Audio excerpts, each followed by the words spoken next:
بسم اللہ الرحمن الرحیم۔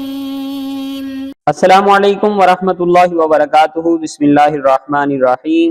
عزیز طلباء کرام، اسلام اور جدید فکر مغرب کا آج سبق نمبر 63 ہے۔ آج کے سبق کا عنوان ہے اہل مغرب کی طرف سے اسلامی تاریخ اور اہم واقعات کو مسخ کرنا۔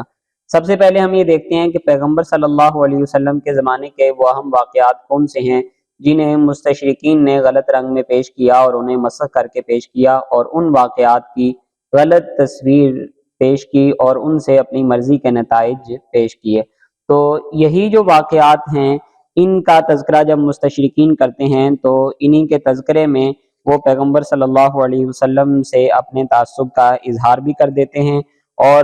سیرت نبوی صلی اللہ علیہ وسلم پر انہوں نے جو اعتراضات کیے ہیں وہ بھی زیادہ تر انہی واقعات کے تذکرے میں سامنے آئے ہیں۔ تو آج کے سبق میں جب ہم ان واقعات کے بارے میں اہل مغرب کا رویہ دیکھیں گے تو ساتھ دو اور اہم سوالات کا جواب بھی ہمیں مل جائے گا کہ پیغمبر صلی اللہ علیہ وسلم کی ذات پر مستشرقین نے اور دیگر جو مغربی اہل علم ہیں انہوں نے کون سے اعتراضات کیے ہیں اور کیسے تعصب کا اظہار کیا ہے۔ اور دوسرے نمبر پر اس سوال کا جواب بھی ہمیں مل جائے گا کہ سیرت نبوی صلی اللہ علیہ وسلم پر مستشرقین کی طرف سے جو بڑے بڑے اعتراضات کیے جاتے ہیں ان میں اہم ترین اعتراضات کون سے ہیں۔ تو اب ہم دیکھتے ہیں کہ عہد نبوی صلی اللہ علیہ وسلم کے ان واقعات میں سے پہلا واقعہ کون سا ہے۔ تو جو پہلا واقعہ ہے وہ واقعہ غرانیق ہے۔ روایات میں اس کی کچھ تفصیل ملتی ہے کہ پیغمبر صلی اللہ علیہ وسلم نے ایک مرتبہ سورۃ النجم کی کچھ آیات مبارکہ تلاوت کی تو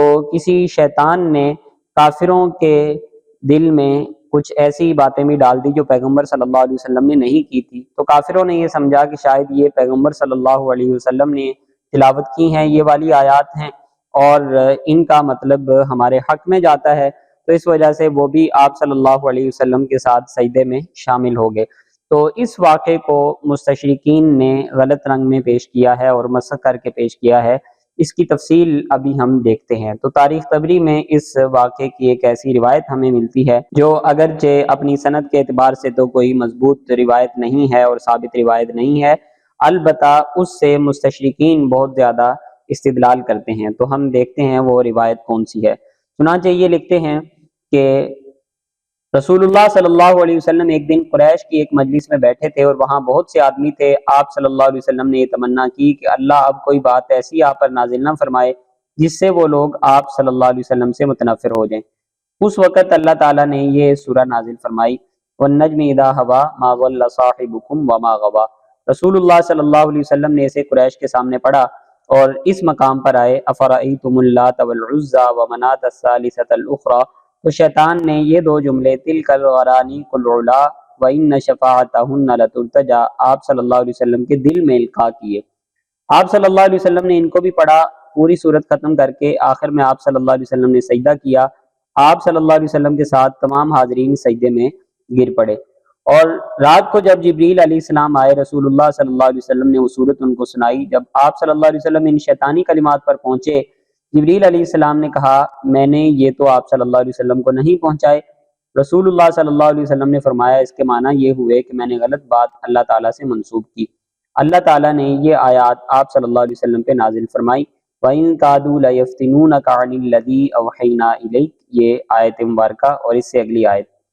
رسول اللہ صلی اللہ علیہ وسلم اس سے بہت ہی ملول اور رنجیدہ تھے۔ پھر اللہ تعالیٰ نے یہ آیت نازل فرمائی، وَمَا أَرْسَلْنَا مِن قَبْلِكَ مِن رَّسُولٍ وَلَا نَبِيٍّ، یہ پوری آیت مبارکہ۔ اس سلسلے میں مہاجرین حبشہ کو جب معلوم ہوا کہ تمام اہل مکہ اسلام لائے ہیں، وہ اپنے قبائل کو یہ کہہ کر کہ ہمیں جلا وطنی سے زیادہ یہ قبائل محبوب ہیں پلٹے، مگر یہاں آ کر انہوں نے دیکھا کہ ان شیطانی کلمات کی اللہ کی جانب سے تنسیخ ہو جانے کی وجہ سے اہل مکہ پھر کافر ہو چکے ہیں۔ تو اس واقعے سے ہمیں یہ بات معلوم ہوتی ہے کہ نعوذ باللہ پیغمبر صلی اللہ علیہ وسلم کے دل میں شیطان نے کوئی ایسی باتیں ذکر کر دی تھی جن سے کافروں کے بتوں کی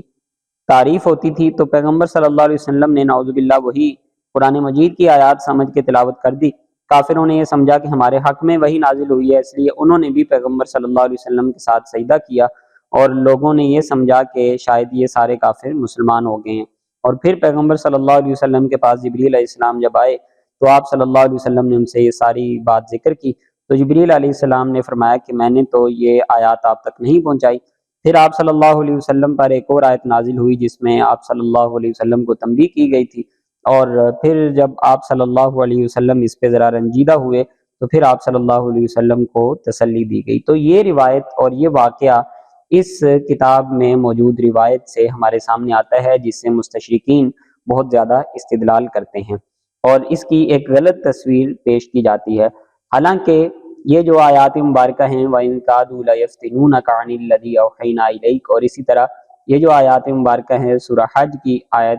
تو یہ جو آیات ہیں یہ اس واقعے کے کافی سالوں بعد نازل ہوئی ہیں۔ یہ واقعہ تقریباً ہجرت حبشہ کے بعد کا واقعہ ہے، ہجرت مدینہ سے پہلے کا واقعہ ہے، اور یہ جو آیات مبارکہ ہیں یہ بہت بعد میں نازل ہوئی، تقریباً 5 6 7 سال بعد جا کے یہ آیات مبارکہ نازل ہوئی۔ تو یہ عقلی طور پہ بھی ممکن نہیں ہے کہ قرآن مجید کے پہنچانے میں پیغمبر صلی اللہ علیہ وسلم سے اس طرح کا واقعہ ہو اور کوئی 5 6 سال بعد جا کر اللہ تبارک و تعالیٰ اس پر توجہ دلائیں۔ تو اس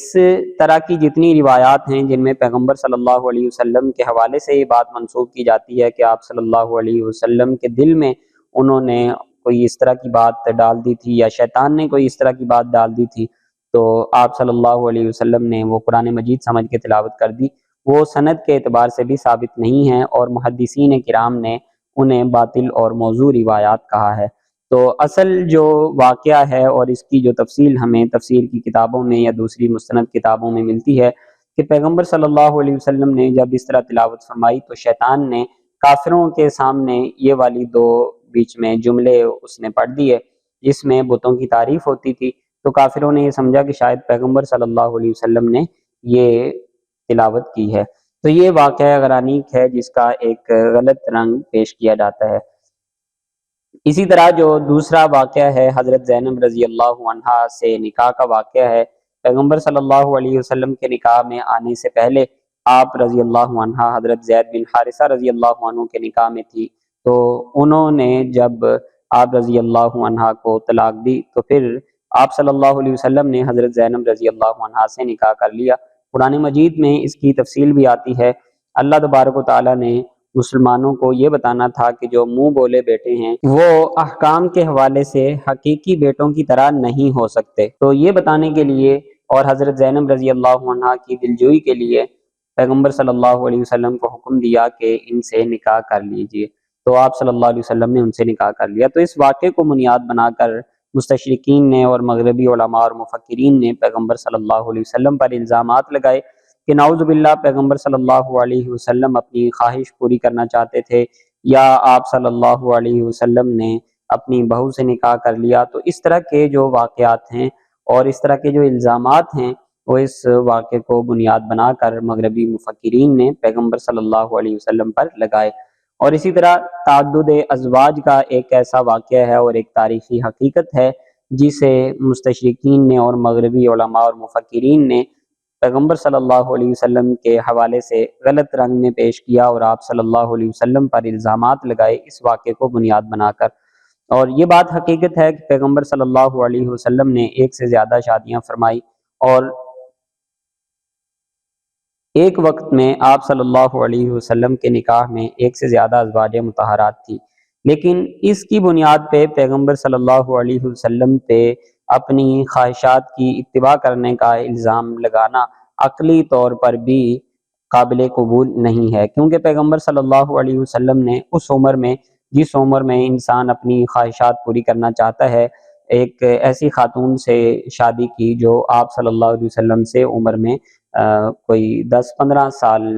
بڑی تھی، اور جب آپ صلی اللہ علیہ وسلم بڑی عمر کو پہنچے، معمر ہوئے، تو اس وقت آپ صلی اللہ علیہ وسلم نے دیگر ازواج مطہرات سے شادی کی۔ اور اس کے پیچھے بھی جب ہم دیکھتے ہیں تو بہت سے ایسی ہمیں مصلحتیں مل جاتی ہیں، کہیں اسلام کی تبلیغ سامنے ہوتی ہے اور کہیں اسلام کے جو علوم ہیں، واقعات ہیں، احکام ہیں، ان کو محفوظ رکھنا مد نظر ہوتا ہے۔ تو یہ ساری چیزیں سامنے رکھی تھی پیغمبر صلی اللہ علیہ وسلم نے۔ البتہ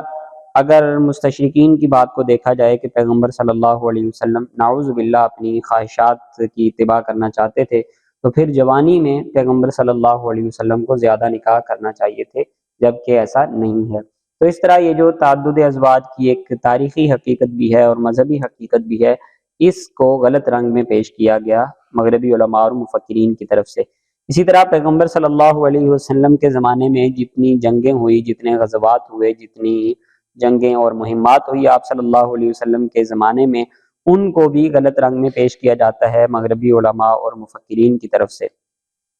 چنانچہ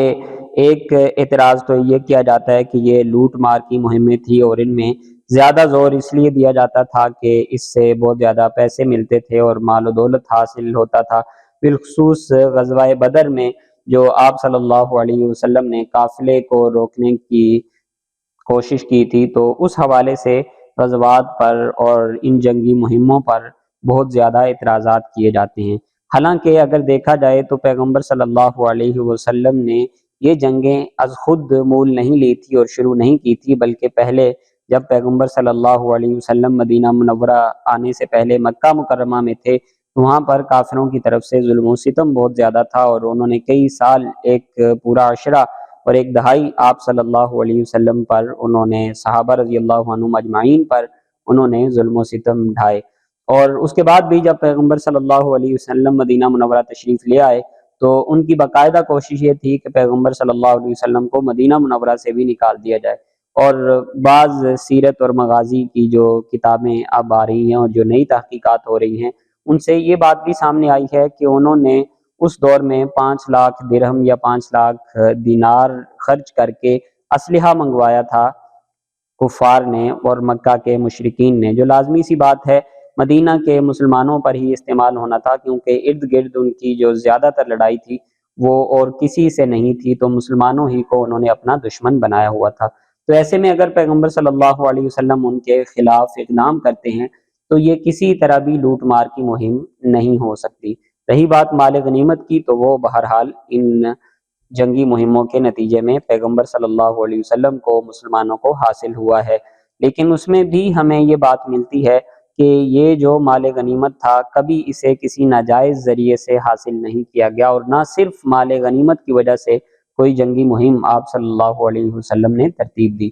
تو اس طرح یہ غزوات و سرایا بھی آپ صلی اللہ علیہ وسلم کی تاریخ، آپ صلی اللہ علیہ وسلم کی سیرت کے ایسے واقعات ہیں جنہیں غلط رنگ میں پیش کیا جاتا ہے۔